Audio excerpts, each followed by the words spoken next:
All praises and glory to Yahweh Bahasham, Yahushai, Bahasham Ha-Rakakodash. Double honors to our apostles and elders, which rule great millstone well, and shalom to the hopeful elect of the nation of Israel. May you endure into the end. Shalom wa abababal. This is evidence that the so-called white men, the red devil, Esau, Edom, are in power. It says homeless sweeps, camping bans are a health risk to the unhoused, study finds. Alright, which 9 News is a local news. It says homeless sweeps, camping bans are a health risk to the unhoused, study finds.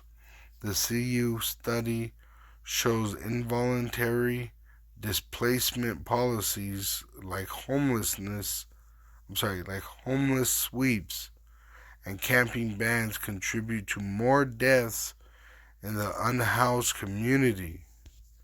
Look how many it says.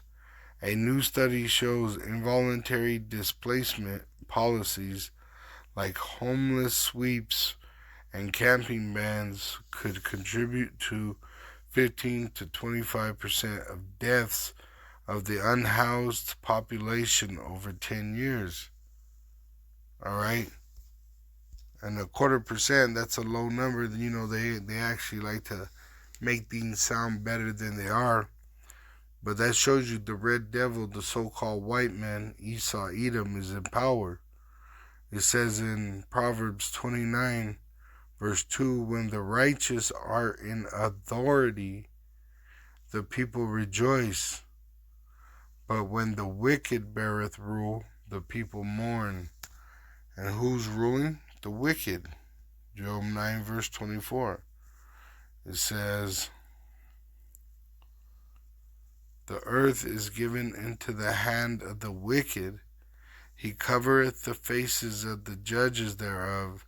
If not, where and who is he? Which who has committed iconoclasm? Alright, so this is an image of Moses. Alright. It says Moses. And as you can see, he looks like a so-called black man. Alright. Even the Messiah, who the world ignorantly calls Jesus Christ, alright, is described as a so-called black man, not a so-called white man. It says iconoclasm is the social belief in the importance of the destruction of icons and other images are monuments. That's why they're coming against us. That's why it says it was given to the wicked to make war with the saints, because we're a monument. Alright? It says in verse 7, Revelation 13:7, and it was given unto him to make war with the saints. And how's he going to make war? Verse 16 and 17, where he makes the MOTB, the implantable microchip, mandatory for buying and selling. Alright? Which I believe I got pulled up right here. See? They're going to make this mandatory. And that's going to make war with the saints, because it's going to stop us from being able to buy or sell. It says in verse 7 of Revelation 13, and it was given unto him, the so-called white man, starting with his elite, to make war with the saints and to overcome them, which he's going to be able to kill some, but not all. And power was given him over all kindreds and tongues and nations, which it tells you that when he does this, alright, wrath is going to come upon him. In Revelation 11, verse 11, and after 3 days and a half, the spirit of life from Yahweh, Bahasham Yahushai, entered into them, and they stood upon their feet, and great fear fell upon them which saw them. Okay, so we're standing upon our feet, starting with Abba Bivens. Alright, now we're standing upon our feet, and we're prophesying of the return of Yahweh Ba'Shem Yahushai. And we're also sighing and crying for the wicked things that are done in the midst of Israel. It says, and great fear fell upon them which saw them, which the devil, the so-called white man, he destroys our people through the lack of knowledge. So he don't like seeing us standing upon our feet telling the people what it is, especially our people, the Israelites. And they heard a great voice from heaven saying unto them, come up hither, which there's going to be a real voice coming from heaven out of a chariot, which we're going to be gathered unto Yahweh Shai. And they ascended up to heaven in a cloud. The cloud is the so-called UFO. And their enemies beheld them. And the same hour was there a great earthquake, and the 10th part of the city fell. And in the earthquake were slain of men 7,000. So everyone will die in America, from the west coast to the east coast, from Canada to Mexico. Alright? Pretty much America. The United States, alright, it's going to be destroyed by 200 million nuclear missiles after they make that device, the MOTB, the implantable microchip, mandatory for buying and selling. Well, nuclear destruction, and the elect will be saved in a twinkling of an eye. Before this, the righteous will be scarcely saved. So, there ain't going to be no mercy shown to the wicked and them that do wickedly, including 2/3 of the nation of Israel that are in America. They're going to be left here to die in that lake of fire because they're going to take that device. And even if they don't have it, they would if they could in their mind. It says in verse 13, and the same hour was there a great earthquake from the nuclear destruction of America, and the 10th part of the city fell, and the earthquake were slain of men 7,000. So everyone in America will die. And the remnant were affrighted, alright, the ones that were taken up into the so-called UFO, and gave glory to the power of heaven. The second woe is past, so the second world war is past, and behold, the third one cometh quickly. The third woe is the nuclear destruction of America. Cometh quickly, alright? Because this devil, he's going to fall like lightning. The so-called white man, he's going to go into slavery in the blink of an eye. It says in Isaiah 14, verse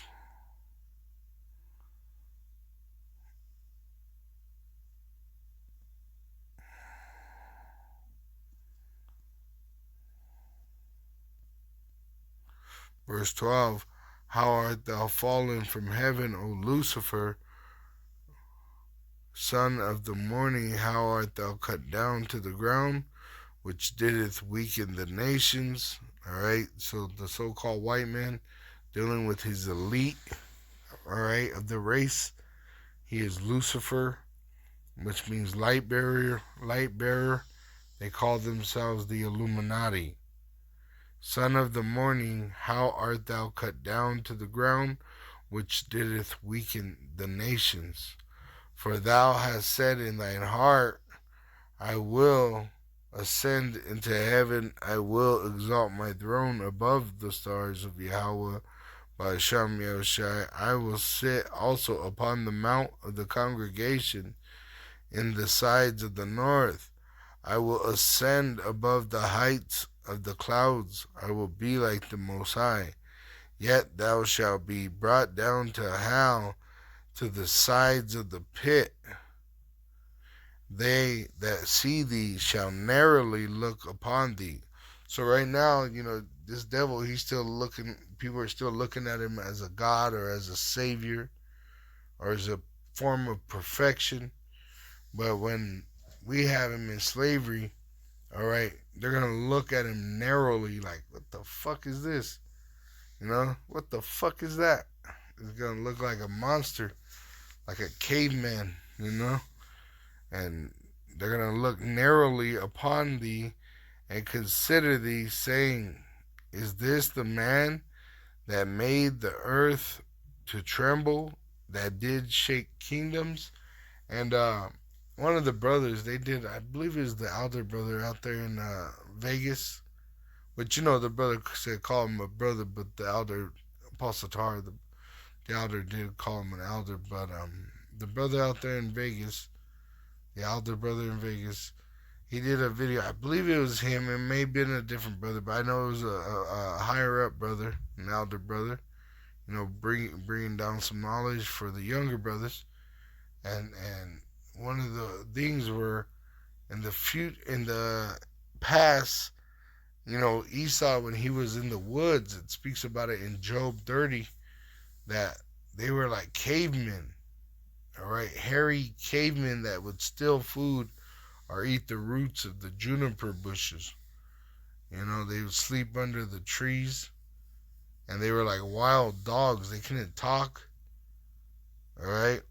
Well, there was a story of them coming into contact with these cave beasts before they were able to speak.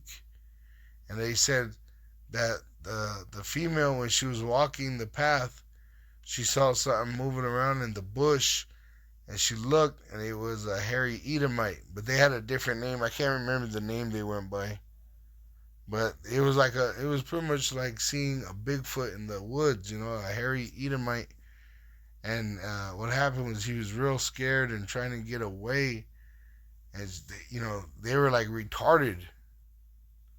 They were like retarded people that grew hair, all right, and lived like animals.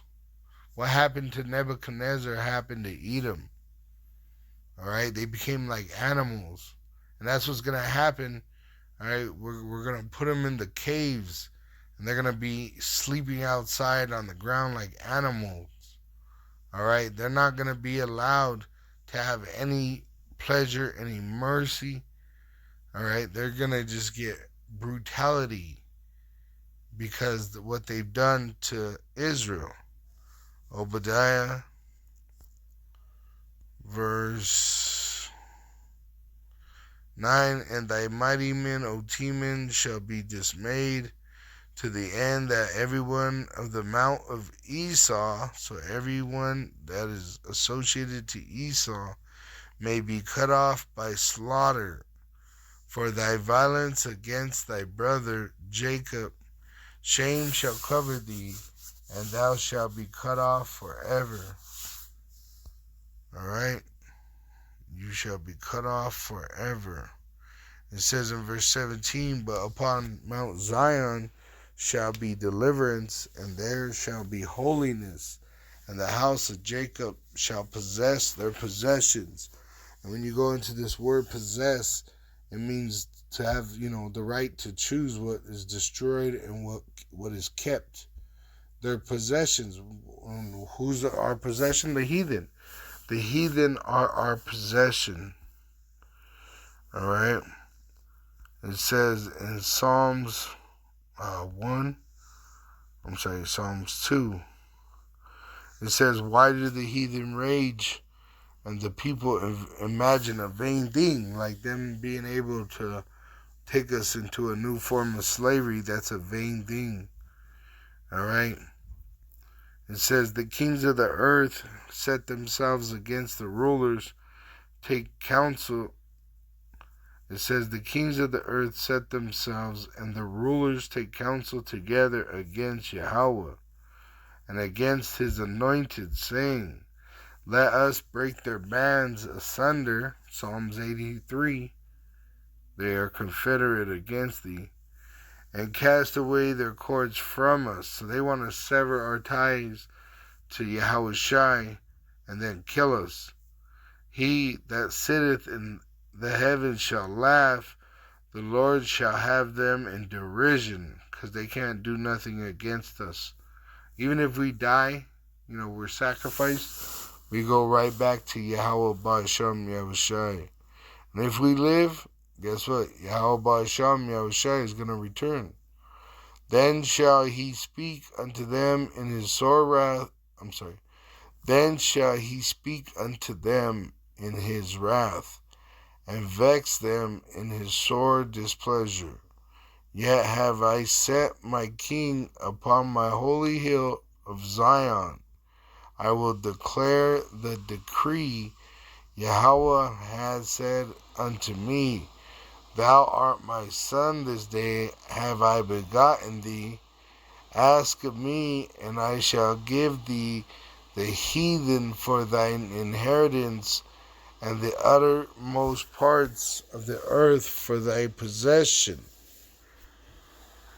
Thou shalt break them, talking about the other nations, with a rod of iron and brutal slavery. Thou shalt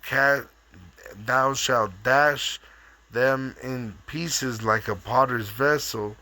Be wise now, therefore, O ye kings, be instructed, ye judges of the earth. Serve Yahweh with fear and rejoice with trembling.